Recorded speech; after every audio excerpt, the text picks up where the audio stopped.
On today's episode of Locked On Canadiens, Brendan Gallagher passes Maurice Richard in this very important statistic.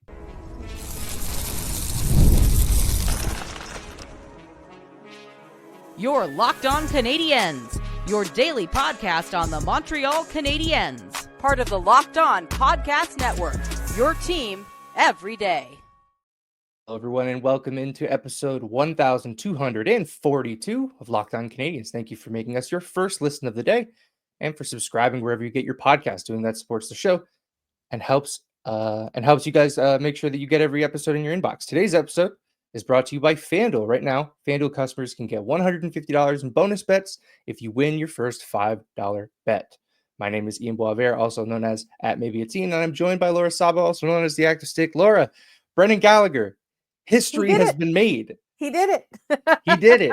For those who might not be aware, and for those who are the everydayers on this show, you'll know this from a trivia question from, I don't know, now it's been months. It's a couple months ago since this has happened. But Brendan Gallagher coming into this game was tied with Maurice Richard in total goals in losing efforts with 78, with 2 goals in the contest against the Tampa Bay Lightning.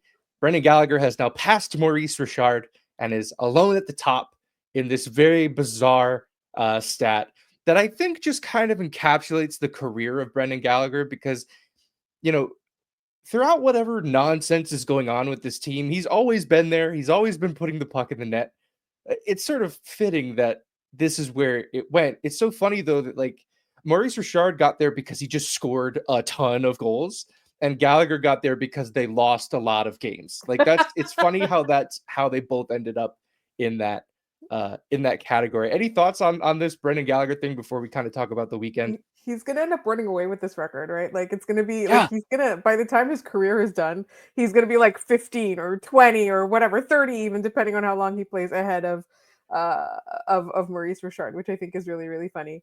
I think it kind of encapsulates the Brendan Gallagher era of the Montreal Canadiens. I don't know if we can call it a Brendan Gallagher era, because it was also the Carey Price era. It was the Marc Bergevin era. It was the Michel Therrien era. So the Brendan Gallagher era of the Montreal Canadiens appears to be encapsulated by him making a lot of effort and the people around him not being either talented or well coached enough to make a difference. Yeah, both the goals that he scored that put him over the top were not very traditional Brendan Gallagher goals. He's coming down the wing and he fires a wrist shot. Usually, he's in the blue paint or just on the outside of it. Yeah, like it's very weird to see him score from that far out. But at any rate, we have to talk about the rest of those games. Obviously, Montreal drops a 4-0 loss to the New Jersey Devils on Saturday, follows it up with a 5-3 loss against the Tampa Bay Lightning. We'll sort of talk about what we saw in those two games. We have another entry of Rumour Roundup as Jake Evans, his name continues to be thrown around in the rumor mill. And then kind of want to talk about when the Canadiens get back from Four Nations, do they look different? Was this the last time we saw this group as it's currently constructed? So let's start with the games. New Jersey, there wasn't much to really go by on this one. Montreal just didn't have it. They got shut out by Jake Allen. Anything that sticks out to you in that game? I could not tell you a play that happened at this point. Like it was that kind of New Jersey Devils game on Saturday in Montreal. I think we exhausted all the talking about it because we spent 2 hours on Game Over immediately after the game. It's true. I did think the Canadiens were going to be able to win that game. I did think they played really well. They just couldn't score. The first line was probably the biggest problem there. And they weren't able to generate anything. Our mic for that game, let's do the overlay. Our mic for that game was firmly in the middle. He was static. Yeah. He was not tragic. He was not magic. Yeah, he was a 3. Yes, we'll put this away and then we'll bring it back when we're talking about today's game against Tampa. I love how easily you have adapted that into our show, by the way. I love how that's such a stupid bit. And Laura's always the one who's like, we need to do this. We need to do the magic mic meter. I'm so happy with how that turned out. I hope you guys are enjoying it too. We like to do fun bits. Speaking of fun bits, do you have the hat for Rumour Roundup? Is that ready, Ian? Oh, yes, last time ready. There was we had a quick change, so It was, and it had also been a while in fairness, but Rumour Roundup is back this week. But real quick, yes, that New Jersey game. So I didn't think the Canadiens were able to generate, right? And we talked about it yesterday, and in summer conversation with a wonderful K of Game Over was that the defense in this game was not the actual problem. It was the Habs' inability to generate offense, but also something remarkable that did happen was Logan Mailloux was not terrible defensively in the New Jersey game. He was good, so that was worth noting. So we did the Mike, we did the Logan Mailloux, we did the overall the overall situation. Samuel Montembeault's tired. We also talked about that. I think we're done with the Jersey game. Let's move on to Tampa. Yeah, Tampa game. First of all, great recap on that. Appreciate the work there. The Tampa game was interesting because Montreal was out of the gate the better team. Yes. You could sense urgency in the way they were playing, which hasn't been there for a while.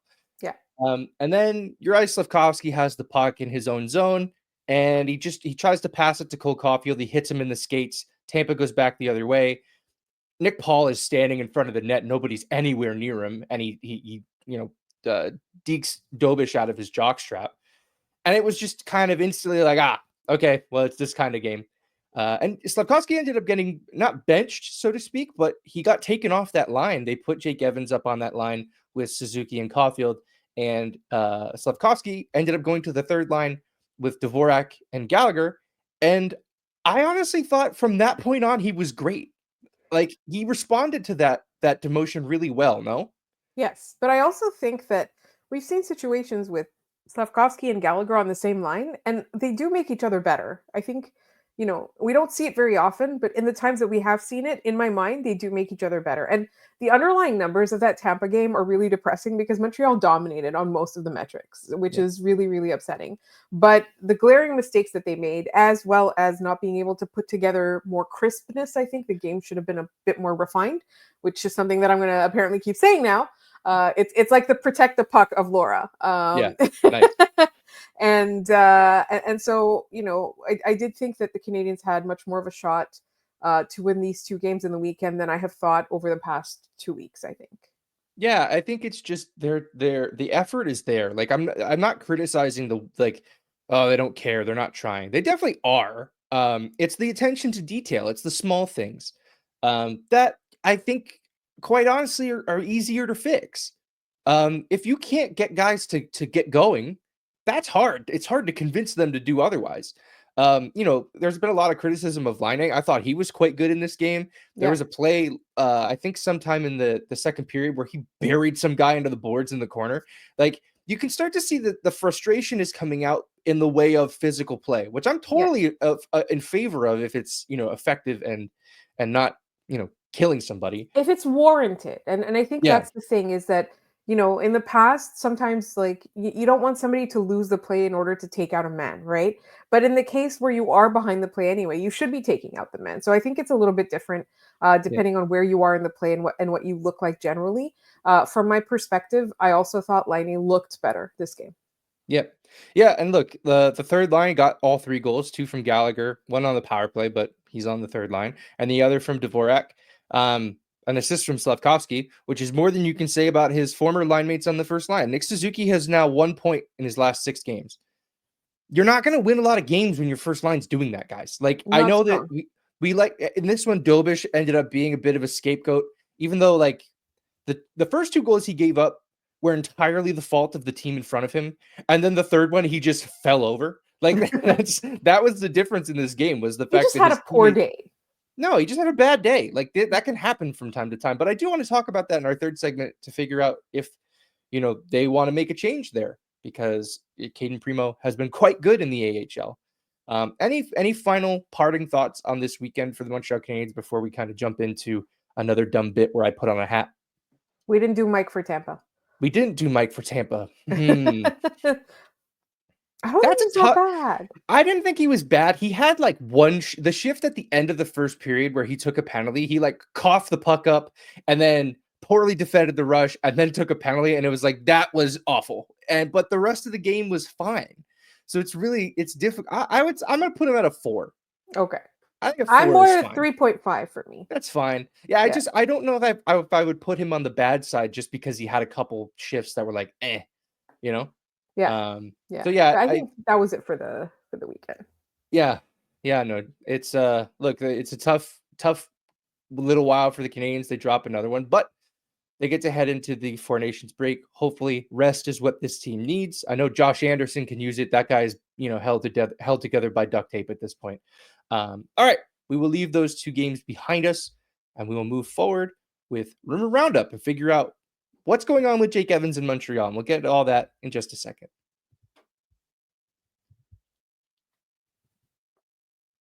When the game tips off, NBA action is just getting started. And there's no better place to get in on it than FanDuel, America's #1 sportsbook.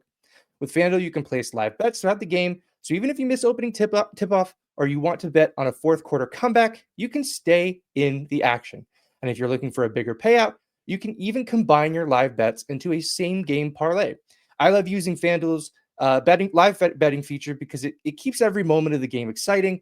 And, if I'm sitting back and I'm waiting for a late game rally or, I'm waiting for a player to hit a clutch three, I never feel like I missed my chance to do so. The live betting is really helpful. Plus, the app's easy to use, and when you win, you get your money instantly.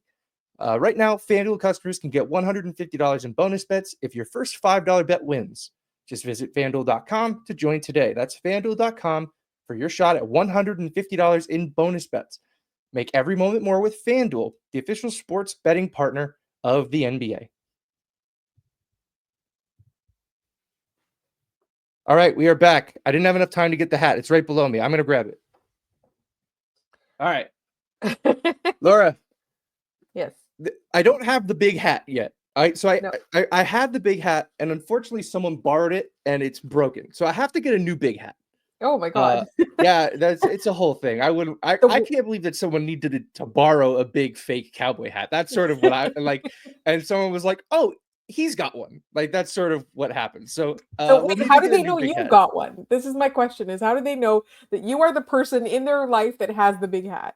Laura, look at me. Come on. I think it speaks for itself. But this wouldn't be a big hat one anyway. I don't think that Jake Evans, as much as we love him, is big hat worthy. When I said earlier, like Patterson is sort of the big hat that we're looking at. Yeah. Pierre LeBrun, the Canadians get McKinnon is the big hat. Yeah, exactly. That's huge hat. Like I'll need to move into a bigger apartment in order for that hat to fit in the screen. Pierre LeBrun tweeted this out after talking about it during the Habs on TSN broadcast. As discussed at intermission, my understanding is Jake Evans and the Canadiens have exchanged numbers on what an extension might look like, and they're not close. Obviously, things can change with one phone call, but as of right now, it makes it more likely Evans gets dealt before the March 7th deadline. Calls from teams asking about Evans have increased lately with the Habs slide in the standings. So that seems like it's headed towards a trade. No, like that's yeah. It seems like we're at the end there. Well, like this is the thing though. It's like how not close are they? Is it 500,000 not close, or is it 2.5 million not close? Because it's a huge difference there.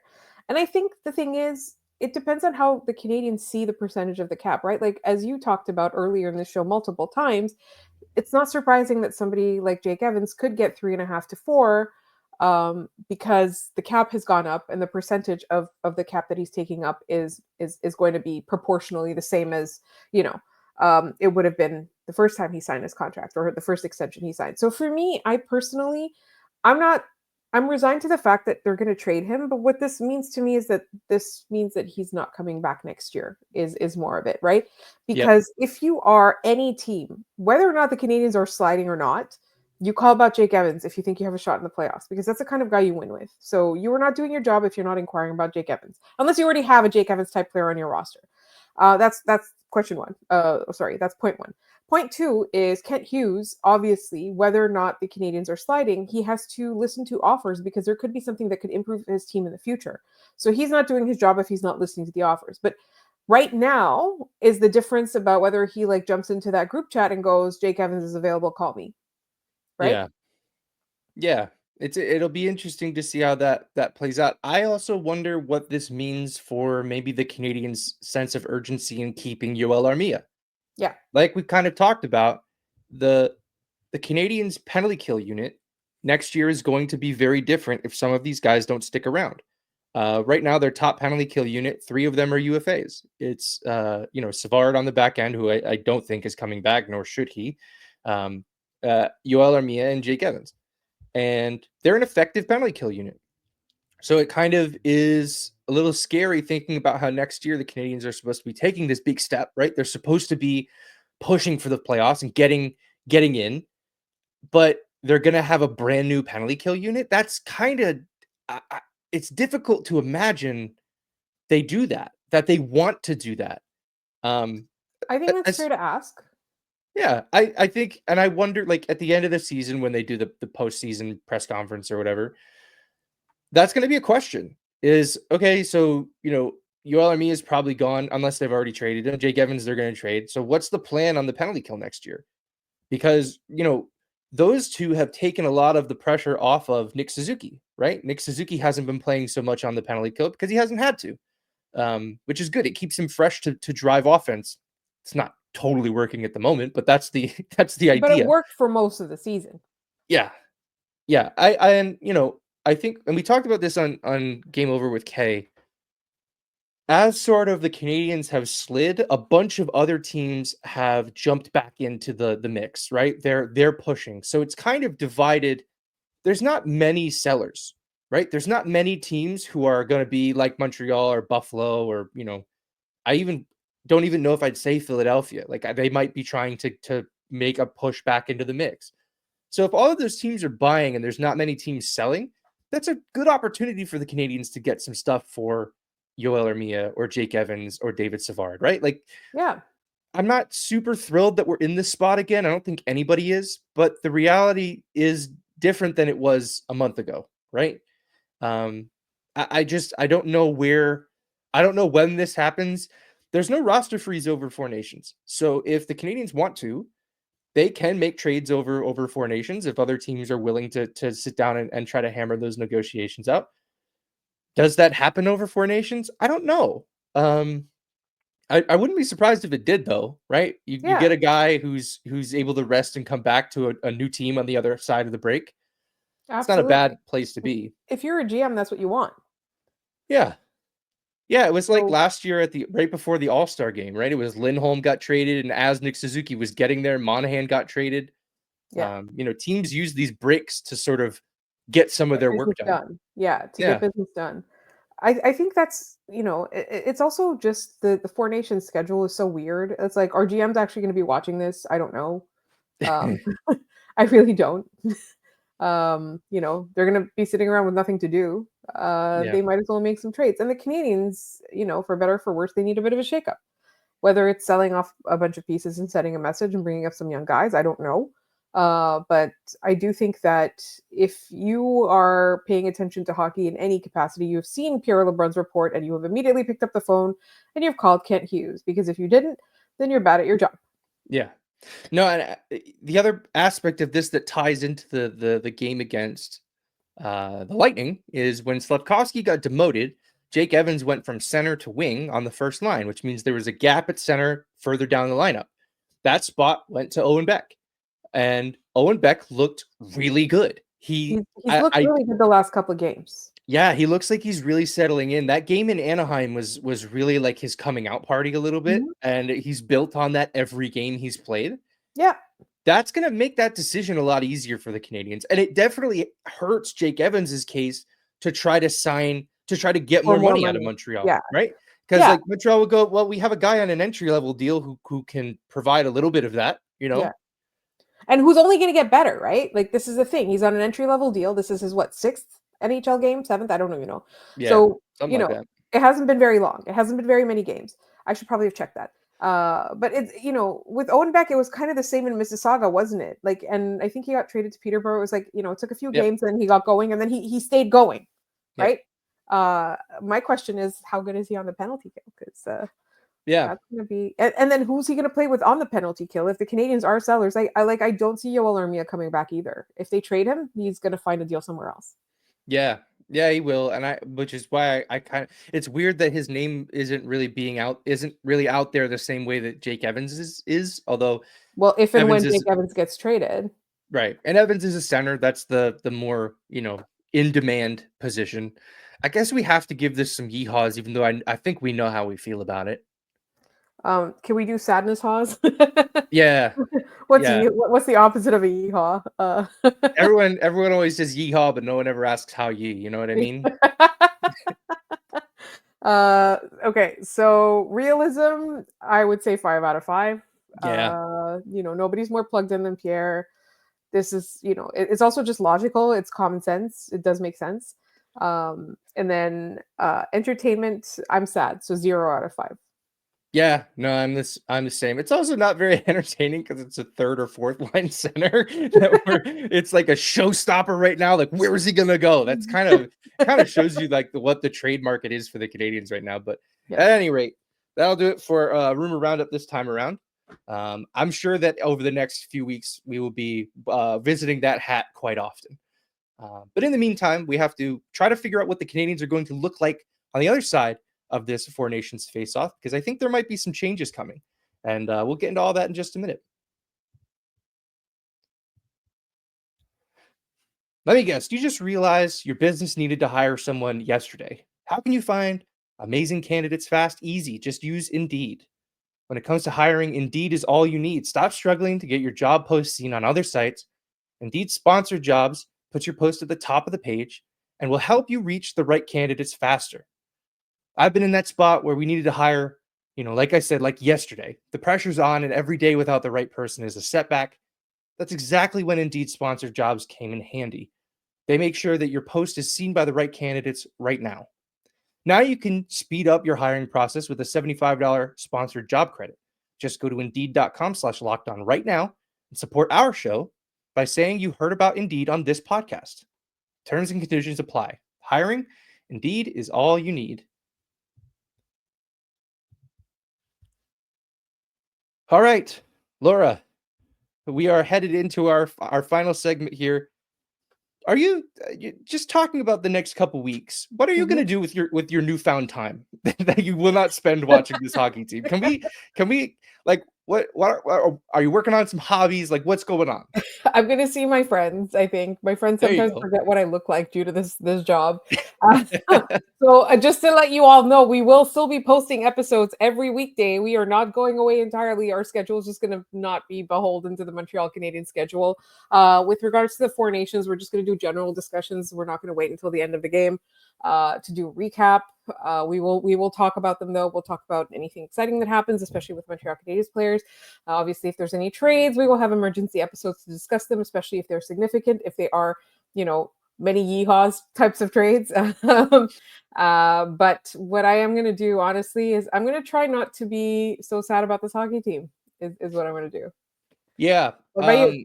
Yeah, I'm going to try to treat it like a little bit of a vacation. I think this will be good for all of us. We're all kind of very upset with the state of this hockey team at the moment. I think this break could not have come at a better time. I think they need that 2 weeks as much as we do, quite honestly. So try to do something fun. Try to catch a Laval Rocket game on TV or anywhere they stream. That's what I'm going to spend a lot of my time doing, is watching that team, because I don't often get the chance to. We're doing this show or watching Montreal try. Speaking of the Laval Rocket, there's an interesting point that I think we're looking at here with regards to the goaltending of the Montreal Canadiens, in that in this game against the Tampa Bay Lightning, Jakub Dobeš gets pulled. I think that was the first time he's ever been pulled at the NHL level. He just didn't have it. Some days you just don't have it. Now the team in front of him didn't help him, but you kind of need a save. The first 2 shots Tampa took went in. He gets pulled. One guy who hasn't been pulled and who's been very, very, very good in his current situation is Caden Primo. He's down with the Laval Rocket in the American Hockey League, a 196 goals against, a 923 save percentage. He's a perfect 10-0 with the Laval Rocket. Do we have a new backup goalie, or should I say, are we returning to the old backup goalie when we get back from Four Nations? Is that something that the Canadiens should consider doing? I think they should consider it if they don't think they have a shot anymore, which, they might be different. There's just one thing our Laval Rocket correspondent Scott Matla announced, which is not surprising, that Beck and Mayu are back in Laval for the next couple weeks. Good. the playoffs, the AHL playoffs are at stake here, and they only need to win 4 out of 7 games. So if they, to solidify their position. So if you're talking, next couple of weeks, Cade and Primo can do a lot there. I also, it's telling that they didn't send Dovish down, right? They said, well, at least not at this point that we're recording this, which is immediately after the Tampa game. It would make sense if they do that, but I don't know. I think I had read somewhere that over the Four Nations, your team still needs to hold 2 goalies. I don't know where I read that or if that's true. And if it's not, yell at me in the comments. That's fine. But that would make sense, right? They're not going to send Dovish down because then they'd have to call Primo up to do nothing. To do nothing. And you'd rather have him down there just killing it in Laval because that's what he's doing. He's fantastic. I got to see him in Hartford, and he was very good. I got to see Dovish in Hartford. He was also very good. So these are things that, like, I think the Canadiens will have to look at when they come back. Another one, has Logan Mailloux done enough to secure a not necessarily a spot in the lineup, but at least a spot in the rotation on D for the Montreal Canadiens? Has he done enough? I think so. I don't know if he's the long-term solution there forever, but I think for the rest of the season, he's done enough to be a call-up, or, I don't know. Do they keep him unless they pick someone up to kind of replace or help replace Goulet? Because you can't really replace Goulet himself. You have to have stopgap solutions. So I think he's earned the right to be one of the stopgap solutions. Yeah, I thought so too, and I thought it was weird because against the Devils, I thought he was good. We all kind of did. He had a great game, and then the next day he's not playing. And it's not that Jaden Struble was bad. I didn't think he was, but it's a weird something weird is happening there. Where they choose to play him and where they choose to sit him, like I'm confused by what the plan is there. Yeah. I think the plan is right now not to tire either one of them out, because you put them in for 2 games, they look terrible on the second game. So I think it's just to rotate. But I don't know. I think he's done okay in the more recent games. Yeah, no, I think that's definitely an option there. The last one I wanted to touch on was with regards to what we saw in the Tampa game, Juraj Slafkovsky being moved down to the third line from the top line. Is that permanent? Like, not permanent, but do we, when Montreal goes to Ottawa at the end of this break, is Slafkovsky on the top line? Is he still there? Maybe. I don't know. It's hard because I want to say yes or no definitively, but it's Ottawa, right? It's definitely a situation where you need to put your best foot forward. Yeah.